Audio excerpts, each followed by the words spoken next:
Dakota Pritchard. I did my business paper on Angie Bean, the manager at Covington Credit. um, Angie Bean, the manager, Covington Credit. Like I said, Covington Credit is a business that they manage loans. They make small loans, and they do lending and collecting, which they collect a loan, they lend a loan, they make their own rates for loans.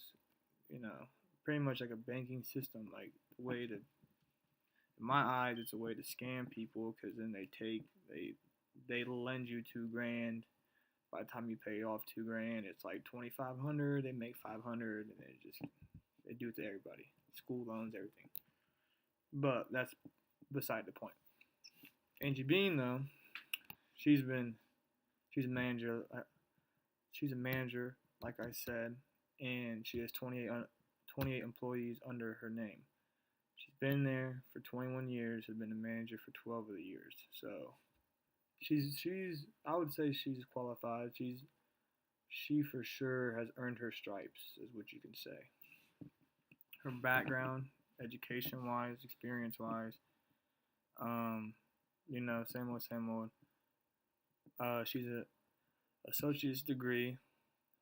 Um, she went and got that before she became a manager because she like she needed it to take that next step in her like job thing. Like she went from I'm about to explain it. She went from an employee. She was an employee, and she went to assistant manager. So when she was an assistant manager, she went back to school. Then when she got her degree and stuff, then she went back to the manager. She was promoted to manager, which she stands there now. She's still a manager.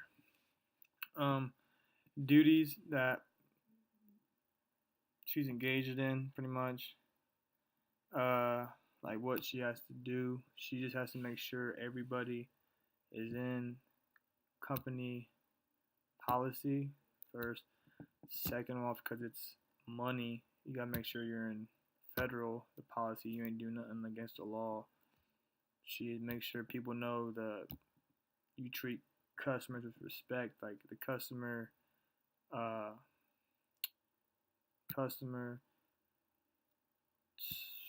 service, customer service, and so then pretty much customer service is just like you treat the customer like you make sure they're up to service. Like you're literally teaching them how to treat customers to make them feel comfortable, like the customer feel comfortable.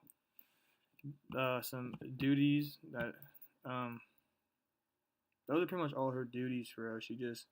She has to read and write reports, but like she has to do reports all the time. That's another duty. She has to always have reports, give them to her boss, all that because it's a lot of work.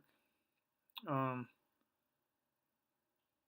the challenging part is what she calls babysitting. Is like a babysitter. You always gotta check up on them. Like you gotta check up on if they're actually doing the work or they're wasting your time and my time. Like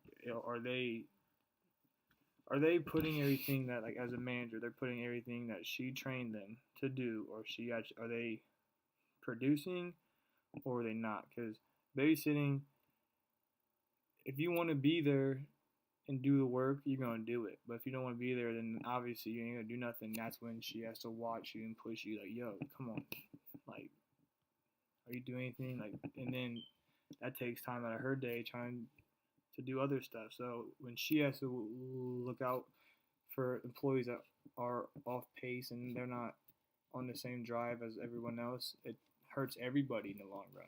And that's what she pretty much told me was that's the most annoying and the one that is most challenging because you always have to like make sure they're on pace and like tell them like the certain employees that aren't much keep on not on pace with you.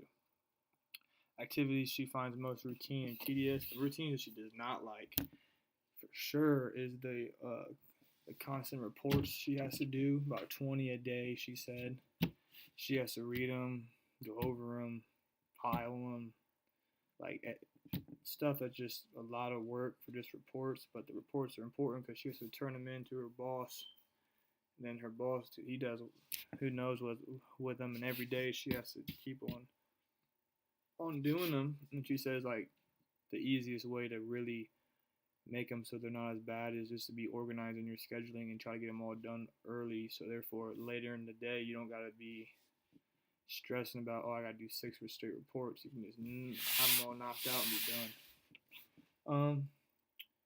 The thing she was surprised with, that to be a manager, is she was surprised about how hard it was to deal with other people's problems not outside of work, like as in like not coming to work. So like doctor's appointments, illnesses, all sorts of stuff really affected her, because it's hard when you're a manager and they just call you and you're like, oh, I can't come to work today. And then she has to find out who's working for you, what jobs are going to be at hold because you're the only one that's qualified this, or even if the person that calls off is your best, quickest worker, then it's going to slow everything down because now you got to put someone else at where whom was at, and then they're not as quick, so everything's going to be a little bit slower. And she really did not, she said that's the hardest thing and the most like thing she didn't know it was like that until she got in the saddle and saw it from the first person's eyes. Like obviously people be like, oh yeah, it's hard, it's trying to put people to work, but until you're the person that makes all the decisions, then you know how hard it really is. What's the biggest challenge her company faces is they don't pay that much and you have to be qualified to work there. So it's like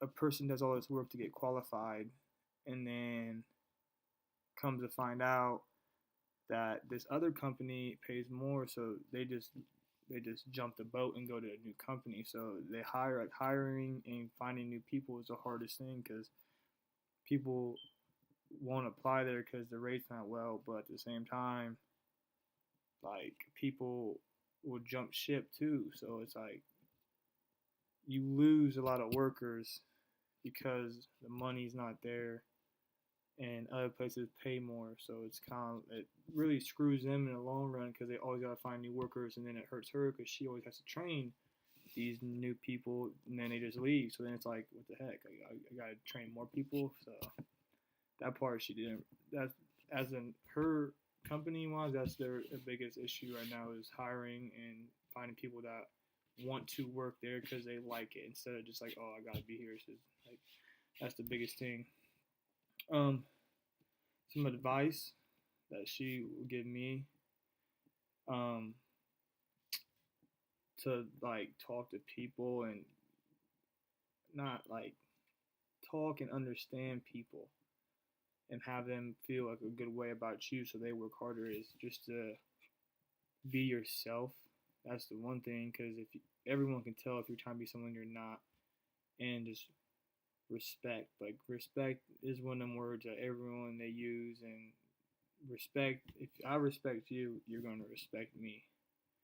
And just to show interest in everybody too. Don't be that this is work. You have to be like always like a serious thing. Like the workplace should be fun and you should enjoy the workplace, but I can be your friend, and she encourages to be friendly and be friends with your employees, but you have to know that line where I'm your friend, but I'm also your boss. So there's that.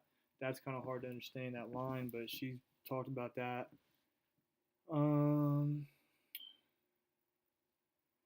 Just like sorry, there's like a little skip right here because my laptop died. I had to plug it back in.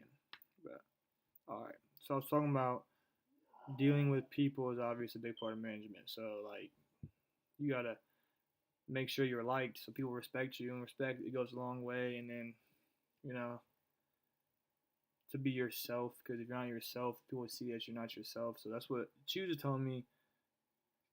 No matter what happens outside of work, try to always come into work with a positive attitude, a positive vibe, so people can feed off your happiness and your positive vibe and just go forward from that. Some skills and traits that she feels are most important to be a manager. Some skills that she feels like are most important. Um, and she only told me two, and it was to be yourself, which last topic. That's pretty much what was said pretty much, and um, just to like be a hard worker. Like if you're a hard worker, um, it goes a long way because people see hard work. So to be a good manager, just believe in yourself and just you do what you do. Like just obviously, if you got the job, be confident, be yourself, be respectful. She pretty much just says no matter what, just be true to who you are and be respectful to all, and then good things will happen from there on out. And then some advice she gave me about my dreams and the career I want to go in, and I want to be a manager of a lot of things. So she just told me to hard work and to have passion in the work you do. Because if you don't have passion, obviously you're not gonna be your best at it because you don't have passion for it. So have passion for what you do and work hard. Like obviously, if you work hard, no matter if you start at the bottom, work your way up. Keep on grinding, keep on shining, and over time, results are gonna show. And when the results show, be self-centered. Like make sure people understand that you did it, and people understand that you're like when they work for you, you're gonna be a good manager. You're gonna be a good dude. You're gonna be a friend, a guy who's always gonna be there. But at the same time, I'm gonna push you to be great because I'm the manager. I'm gonna teach you. So then she pretty much, like I said earlier, she ended it with always work hard, which always work hard because no matter, don't get complacent. No matter if you made it, there's always the next step to be even better than you were the next day. So that's pretty much everything, and I learned a lot. I learned a lot about understanding people more and business stuff and all that. So I'm signing off.